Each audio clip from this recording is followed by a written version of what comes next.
एक पर्वतीय प्रदेश के महाकाय वृक्ष पर सिंधुक नाम का एक पक्षी रहता था।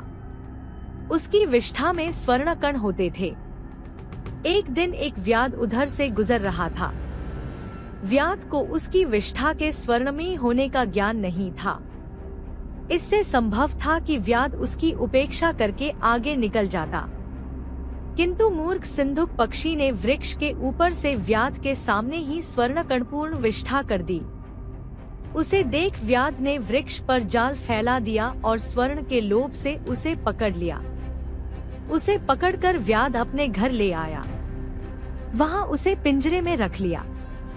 लेकिन दूसरे ही दिन उसे यह डर सताने लगा कि कहीं कोई आदमी पक्षी की विष्ठा के स्वर्णमय होने की बात राजा को बता देगा तो उसे राजा के सम्मुख दरबार में पेश होना पड़ेगा। संभव है राजा उसे दंड भी दे।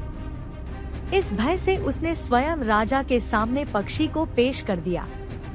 राजा ने पक्षी को पूरी सावधानी के साथ रखने की आज्ञा निकाल दी, किंतु राजा के मंत्री ने राजा को सलाह दी कि इस व्याध की मूर्खतापूर्ण बात पर विश्वास करके उपहास का पात्र न बनो। कभी कोई पक्षी भी स्वर्णमयी विष्ठा दे सकता है, इसे छोड़ दीजिए। राजा ने मंत्री की सलाह मानकर उसे छोड़ दिया। जाते हुए वह राज्य के प्रवेश द्वार पर बैठकर फिर स्वर्णमयी विष्ठा कर गया और जाते जाते कहता गया, पूर्वम तावदेह मूर्खो द्वितीयः पाशबंधके ततो राजा च मंत्री च सर्वं वै मूर्ख मंडलम। अर्थात पहले तो मैं ही मूर्ख था जिसने व्याध के सामने विष्ठा की, फिर व्याध ने मूर्खता दिखलाई जो व्यर्थ ही मुझे राजा के सामने ले गया। उसके बाद राजा और मंत्री भी मूर्खों के सरताज निकले।